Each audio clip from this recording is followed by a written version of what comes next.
तो आज बुलेटिन की शुरुआत करेंगे दिल्ली के चुनावी दंगल के साथ।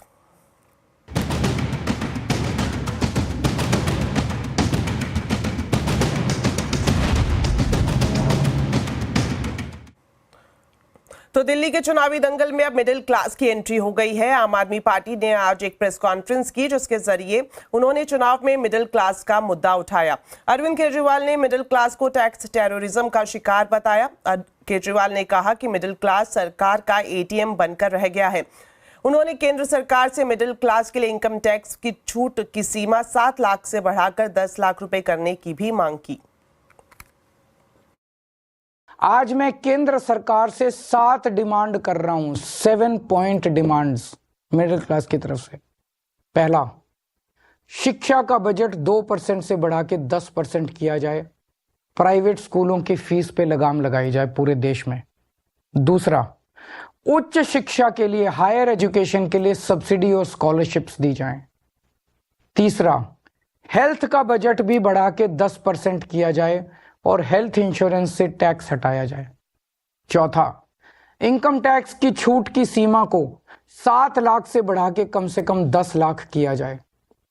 पांचवा, एसेंशियल कमोडिटीज के ऊपर, आवश्यक वस्तुओं के ऊपर से जीएसटी खत्म किया जाए। वहीं दूसरी तरफ आज प्रधानमंत्री नरेंद्र मोदी ने दिल्ली चुनाव में लगे बीजेपी कार्यकर्ताओं और पदाधिकारियों से वर्चुअल माध्यम से बातचीत की।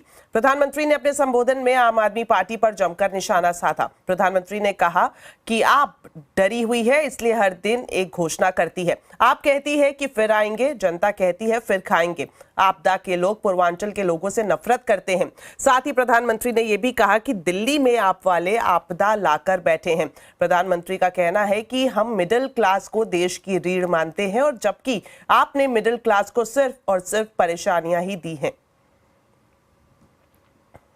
आप तो जानते हैं भाजपा ने मध्यम वर्ग को, मिडिल क्लास को देश की इकोनॉमी की रीढ़ माना है।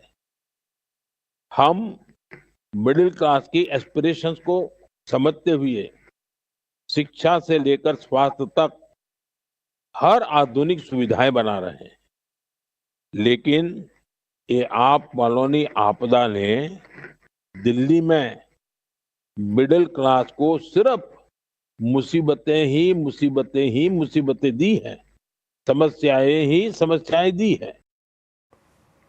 साथ ही दिल्ली के चुनावी दंगल में कांग्रेस ने अरविंद केजरीवाल और आम आदमी पार्टी पर गंभीर आरोप लगाए हैं। कांग्रेस नेता अजय माकन ने कहा कि दिल्ली को लेकर जो सीएजी की रिपोर्ट आई है उसमें एक रिपोर्ट काफी गंभीर है। ये रिपोर्ट बताती है कि दिल्ली में 382 करोड़ रुपए का स्वास्थ्य घोटाला हुआ है। माकन के मुताबिक दिल्ली में 3 अस्पताल कांग्रेस के शासन में बनने शुरू हुए थे, लेकिन केजरीवाल सरकार में इनके निर्माण में लगातार देरी हुई, जिसकी वजह से टेंडर का पैसा बढ़ता गया। दिल्ली सरकार को यह बताना चाहिए कि आखिर यह भ्रष्टाचार कैसे हुआ।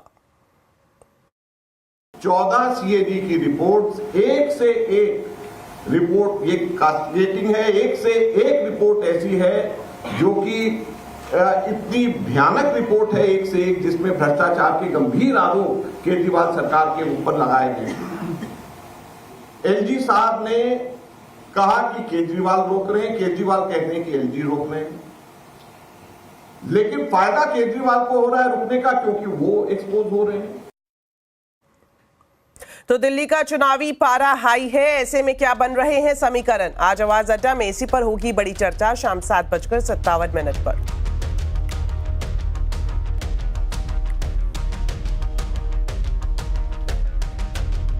चलिए अब आपको बताते हैं केंद्रीय कैबिनेट की तरफ से लिए गए 2 बड़े फैसलों के बारे में। 2025-26 सीजन के लिए कच्चे जूट की एमएसपी 6% तक बढ़ा दी गई है। अब ये 5,650 रुपए प्रति क्विंटल कर दी गई है। वहीं सरकार ने नेशनल हेल्थ मिशन को भी सफल बताया। केंद्रीय वाणिज्य मंत्री पीयूष गोयल ने बताया कि फसलों की एमएसपी में लागत में 50% ज्यादा मूल्य के फार्मूले को ध्यान में रखते हुए सरकार ये कदम उठा रही है। जूट की एमएसपी बढ़ने से पूर्वी और पूर्वोत्तर राज्य के 40 लाख परिवारों को फायदा होगा।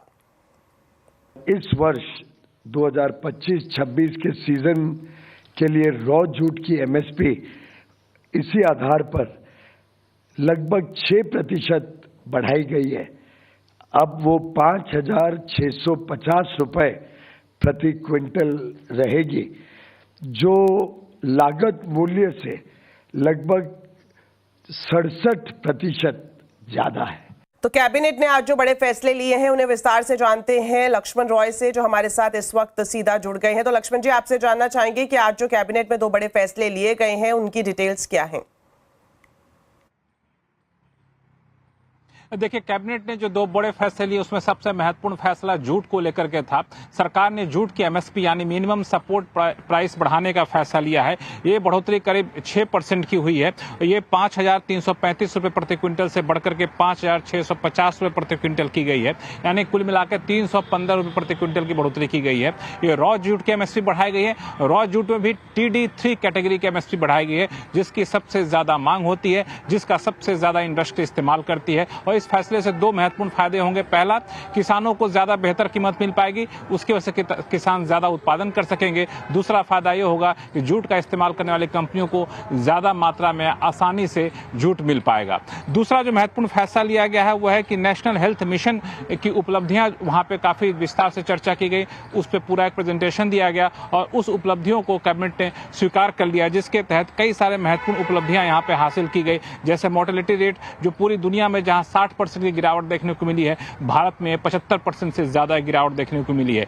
1 लाख लोगों पे पहले जहां 237 लोग टीबी के मरीज हुआ करते थे, अब इनकी संख्या घटकर 1 लाख लोगों पे सिर्फ 195 तक पहुंच गई है।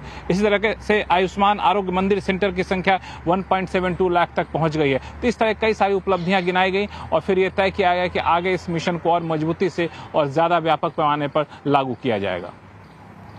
जी लक्ष्मण जी, आप हमारे साथ बने रहे हैं। आपके पास एक बार फिर से वापस लौटेंगे बजट एक्सक्लूसिव खबर जो आपकी है उस पर जानकारी लेने के लिए। इस बीच आपको मार्केट का पूरा अपडेट दे देते हैं। कल की बड़ी गिरावट के बाद आज बाजार संभला नजर आया। HDFC बैंक के नतीजों ने बाजार में जोश भर दिया। शानदार रिकवरी के साथ बाजार ऊपरी स्तर पर बंद हुआ। सेंसेक्स 567 पॉइंट चढ़ा तो निफ्टी 131 पॉइंट की बढ़त के साथ बंद हुआ। वही mid cap small cap index नीचे से सुधर कर बंद हुए। तो मार्केट का पूरा अपडेट अब लेते हैं कंचन नौटियाल से। तो कंचन, बताएं आज किन सेक्टर में तेजी और कहां सुस्ती दिखाई दी? तो स्टॉक स्पेसिफिक अगर अप्रोच देखी जाए तो सबसे पहले बात करते हैं निफ्टी के बढ़ने वाले शेयर, जहां पे विप्रो का सबसे पहले नाम आता है। इन्फोसिस में अच्छी खासी रैली देखने को मिली है। इनफैक्ट अगर TCS भी देखा जाए तो अच्छी खासी बढ़त के साथ बंद हुआ है और टेक महिंद्रा में 2.5% का इजाफा बोल सकते हैं कि बढ़ने वालों में IT का शेयर आज बहुत अच्छे कमाल दिखाया है। लूजिंग पॉकेट में BL 3% की कमजोरी, टाटा मोटर्स 2.5% लुढ़का है, वहीं में ट्रेंट में हमें 2% और पावर ग्रिड भी करीबन 1.5% की गिरावट के साथ बंद हुआ है। मिड कैप की तरफ नजर डाल लेते हैं, जहां पे हिंदुस्तान जिंक में 2%, वोडाफोन आइडिया 2%, भारत फॉर्ज और ल्यूपिन आज करीबन 2% की बढ़त के साथ बंद हुए हैं। लूजिंग स्ट्रीक में देखा जाए तो पॉलीकैब में 6% की गिरावट, गोदरेज प्रॉपर्टी 5.25%, प्रेस्टीज ई स्टेट में 5% और ओबेरॉय रियलिटी में भी 5% का डाउनसाइड, यानी कि रियलिटी सेक्टर में प्रेशर डेफिनेटली आता हुआ दिखाई दिया है। शुक्रिया कंचन इस पूरे अपडेट के लिए। तो HDFC बैंक ने दिसंबर तिमाही के नतीजे जारी कर दिए हैं। तीसरी तिमाही में सालाना आधार पर बैंक के मुनाफे में बढ़त देखने को मिली है। सालाना आधार पर मुनाफा 16,372 करोड़ रुपए से बढ़कर 16,735 करोड़ पर पहुंच गया। NP और प्रोविजनिंग भी बढ़ा है और बैंक का प्रोविजनिंग अमाउंट की बात करें तो ये 2700 करोड़ रुपए से बढ़कर 3154 करोड़ पर पहुंच चुकी है। और वहीं ग्रॉस NPA की बात करें तो ये 34,250 करोड़ रुपए से बढ़कर 36,018 करोड़ पर पहुंच गया है। तो बजट पर सभी की अपनी विश लिस्ट है। बड़े ब्रोकरेज हाउस इस बजट में क्या देखना चाहते हैं, इस पर यतिन हमारे साथ जुड़ रहे हैं जो बताएंगे HSBC की बजट उम्मीदें। बताएं यतिन। देखिए, जहाँ तक कि ब्रोकरेजेस का सवाल है, HSBC और बहुत सारे ब्रोकरेजेस यही मान रहे हैं कि सरकार का जो फिस्कल डेफिसिट टारगेट है FY 26 के लिए वो करीब 4.4% हो सकता है और ये टारगेट मीट करने के लिए सरकार अपना जो खर्चा है वो भी कहीं ना कहीं कट करती हुई नज़र पड़ सकती है। सबसे इम्पॉर्टेंट जो विनिवेश का फिगर है, जो बाजार जिस पे नज़र रखे हुए है, वो लगभग 45,000 करोड़ होना चाहिए अगले साल के लिए, ऐसा HSBC का मानना है। और कहीं ना कहीं जो फिस्कल डेफिसिट का टारगेट है वो सरकार कटिबद्ध है वो मीट करने के लिए, और 4.5% के नीचे यानी लगभग 4.4% के आसपास वित्तीय घाटा आपको FY 26 के लिए प्रोजेक्टेड होता हुआ दिखाई पड़ सकता है। एक्सपेक्टेशंस क्या करनी चाहिए? कहीं ना कहीं मिडिल क्लास को इन्फ्लेशन यानी महंगाई दर से राहत देने के लिए सरकार इनकम टैक्स में रियायत दे सकती है, इनकम टैक्स के स्लैब में बदलाव हो सकते हैं और इनकम टैक्स ओवरऑल बेसिस पे कटौती यहाँ संभव है जो प्राइवेट कंजम्पशन को बूस्ट कर सकता है। प्रोडक्शन लिंक इंसेंटिव स्कीम्स यानी PLI स्कीम्स पे सरकार ज़्यादा फोकस कर सकती है। खास करके जो हाईटेक सेक्टर है यहाँ PLI संभव है, क्योंकि ग्लोबल अरीना में भारत के लिए ये महत्वपूर्ण है कि हाईटेक सेक्टर में भी जो है एक बढ़ावा दिया जाए। इसके अलावा जो मिड जो टेक्नोलॉजी सेक्टर्स हैं यहाँ भी PLI संभव है, क्योंकि यहाँ सबसे ज़्यादा रोज़गार बढ़ाने की अपॉर्चुनिटीज़ मिलती हैं। तो सरकार का लक्ष्य होगा कि कहीं ना कहीं रोज़गार को बढ़ाया जाए और उस तर्ज पे प्रोडक्शन लिंक इंसेंटिव जो स्कीम है उसको दी जाए। इसके अलावा जो फ्री ट्रेड एग्रीमेंट्स है और FDI अप्रूवल्स हैं इसको कहीं ना कहीं फास्ट ट्रैक किया जाए, क्योंकि इससे जो है निवेश की अपॉर्चुनिटी मिलती है, फॉरेन कैपिटल मिलता है और ओवरऑल बेसिस पे एम्प्लॉयमेंट की आपको जो है अपॉर्चुनिटीज़ मिलती हैं। रेलवे और इंफ्रास्ट्रक्चर ऑब्वियसली गवर्नमेंट केपेक्स का सबसे बड़ा हिस्सा रहेंगे बजट में, और स्किल और फॉर्मर एम्प्लॉयमेंट को सरकार विविध प्रोग्रामों के जरिए एड्रेस करेगी, ऐसा HSBC का मानना है। जी शुक्रिया यतिन, HSBC की बजट उम्मीदें दर्शकों को बताने के लिए। चलिए अब आपको दिखाते हैं CNBC आवाज की बिग बजट एक्सक्लूसिव खबर। आने वाले बजट में सरकार ग्लोबल वैल्यू सप्लाई चेन पर जोर दे सकती है। तो इस बड़ी खबर पर डिटेल्स के साथ हमारे साथ जुड़े हुए हैं वरिष्ठ सहयोगी लक्ष्मण रॉय। तो लक्ष्मण जी बताएं, क्या एक्सक्लूसिव जानकारी है आपके पास, किस तरह से आने वाले बजट में ग्लोबल वैल्यू चेन पर सरकार फोकस करती हुई दिखाई देगी? देखिए, दरअसल सरकार चाहती है कि मैन्युफैक्चरिंग सेक्टर को बढ़ावा दिया जाए और इसके लिए ग्लोबल वैल्यू सप्लाई चेन के तहत सरकार इस पर खास फोकस करना चाहती है। ग्लोबल वैल्यू सप्लाई चेन का मतलब ये हो गया कि आप ये जो फोन बनाते हैं तो फोन का सारा फोन बनाते हैं, सिर्फ एक कुछ हिस्सा बनाते हैं। इस हिसाब से भारत की हिस्सेदारी बहुत कम है, 1.5% है। सरकार इसको बढ़ावा देना चाहती है और शुरुआत इलेक्ट्रॉनिक सेक्टर से कर सकती है और इस बात का जिक्र बजट भाषण में वित्त मंत्री कर सकती हैं। इसके तहत बड़े बड़े क्लस्टर बनाना, एक्सपोर्ट इंपोर्ट ड्यूटी में तालमेल बैठाना, रिसर्च एंड डेवलपमेंट में फोकस करना जैसे मुद्दे हो सकते हैं, जिस पर विशेष जोर दिया जाएगा इस पूरे मुहिम के तहत। जी शुक्रिया लक्ष्मण जी, ये एक्सक्लूसिव खबर बताने के लिए, साथ ही साथ जो कैबिनेट के फैसलों की भी आपने जानकारी दी उसके लिए भी बहुत बहुत धन्यवाद।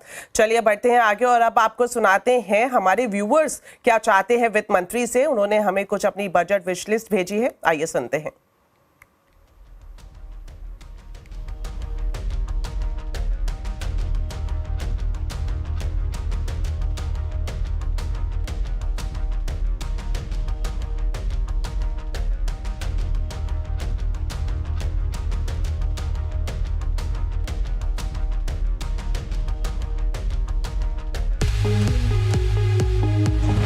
माननीय वित्त मंत्री जी से मेरा अनुरोध है कि इस बार के बजट में पर्सनल इनकम टैक्स में अच्छी राहत दें। 80C कम से कम 5 लाख करें, 10 to 20% का ब्रैकेट जो है वो 20 लाख तक ले जाएं, 30% का ब्रैकेट जो है वो 40 लाख पे हो और बाकी का जो है वो as it is 40 lakh plus में ले जाएं।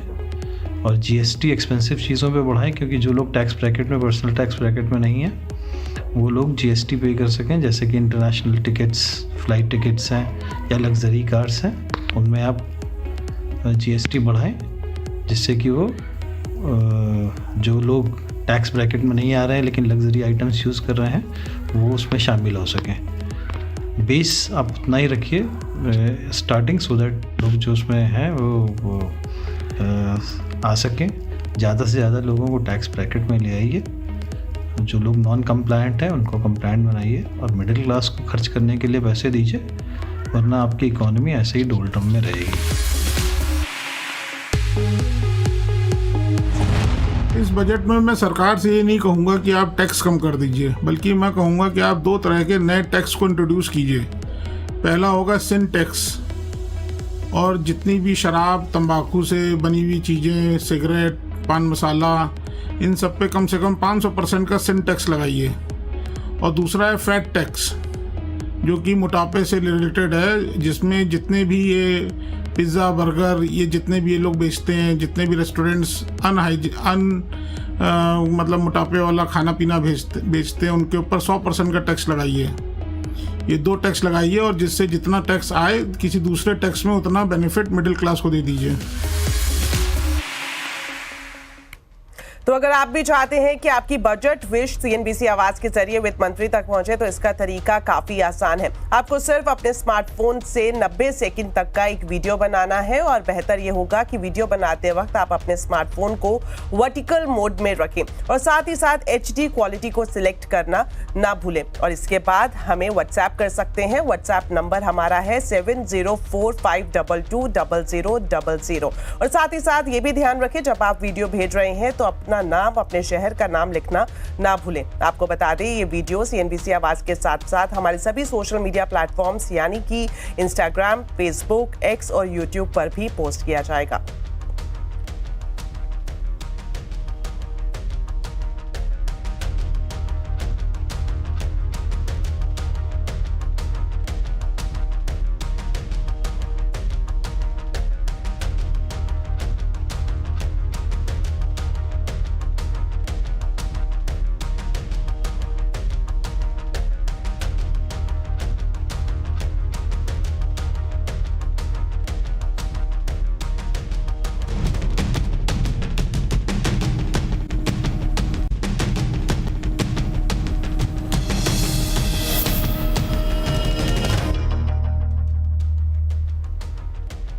ब्रेक के बाद आपका स्वागत है।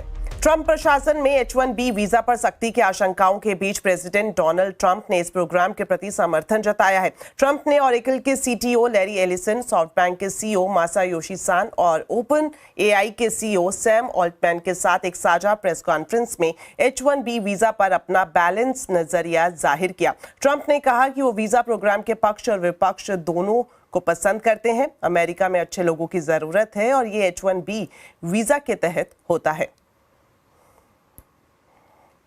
तो अमेरिका में H-1B वीजा पर सख्ती और जन्म से मिलने वाली नागरिकता खत्म होने से क्या अनिवासी भारतीयों को भी चिंतित होने की जरूरत है? ये सब जानने के लिए देखिए आज का कंज्यूमर अड्डा शाम 5:57 पर। विदेश मंत्री एस जयशंकर ने कल वॉशिंगटन डीसी में क्वाड देशों के विदेश मंत्रियों की बैठक में हिस्सा लिया। ट्रंप प्रशासन के दौरान हुई इस पहली क्वाड मीटिंग में अमेरिका, ऑस्ट्रेलिया और जापान के विदेश मंत्री भी शामिल हुए। बैठक के बाद जयशंकर ने एक्स पर पोस्ट किया कि बैठक में इंडो पैसिफिक क्षेत्र में शांति और स्थायित्व पर चर्चा हुई, साथ ही इसके लिए सहयोग बढ़ाने पर भी बातचीत की गई। जयशंकर के मुताबिक इस मीटिंग से अनिश्चितता भरे माहौल में क्वाड देशों की अहम भूमिका का संदेश जाता है। प्रयागराज में योगी सरकार की कैबिनेट की बैठक हुई जहां पूरा मंत्रिमंडल मौजूद था। इस बैठक में प्रयागराज समेत राज्य के विकास के कई अहम प्रस्ताव पास किए गए और कई प्रस्तावों को आगे चर्चा के लिए भी भेजा गया, जिसमें गंगा एक्सप्रेसवे का विस्तार, यातायात का विकास, युवाओं को स्मार्टफोन और टैबलेट मुहैया कराने जैसे प्रस्ताव शामिल हैं। मीटिंग के दौरान मुख्यमंत्री योगी ने कहा कि प्रयागराज और आसपास के क्षेत्रों को विकसित करने के लिए हम एक विकास क्षेत्र बनाएंगे। बैठक के बाद पूरा मंत्रिपरिषद संगम के लिए रवाना हुआ। तो मुख्यमंत्री योगी ने अपने 54 मंत्रियों के साथ त्रिवेणी संगम में डुबकी लगाई। महाकुंभ दौरे पर पहुंचे सीएम के साथ उनका पूरा मंत्रिमंडल मौजूद था और बैठक के बाद पूरा मंत्रिमंडल अरेल घाट से स्टीमर के जरिए संगम के लिए रवाना हुआ, जहां रास्ते में योगी ने पक्षियों और मछलियों को नमकीन भी खिलाई। हालांकि आपको बता दें ये पहला मौका नहीं है जब सीएम योगी ने गंगा में डुबकी लगाई हो। 2019 में भी कुंभ मेला के दौरान उन्होंने संगम में पवित्र डुबकी लगाई थी। तो चलिए इसी के साथ बुलेटिन में इतना ही। आप खबरों पर अपडेट रहें, सीएनबीसी आवाज से जुड़े रहें हमारे सोशल मीडिया हैंडल्स के जरिए। नमस्कार।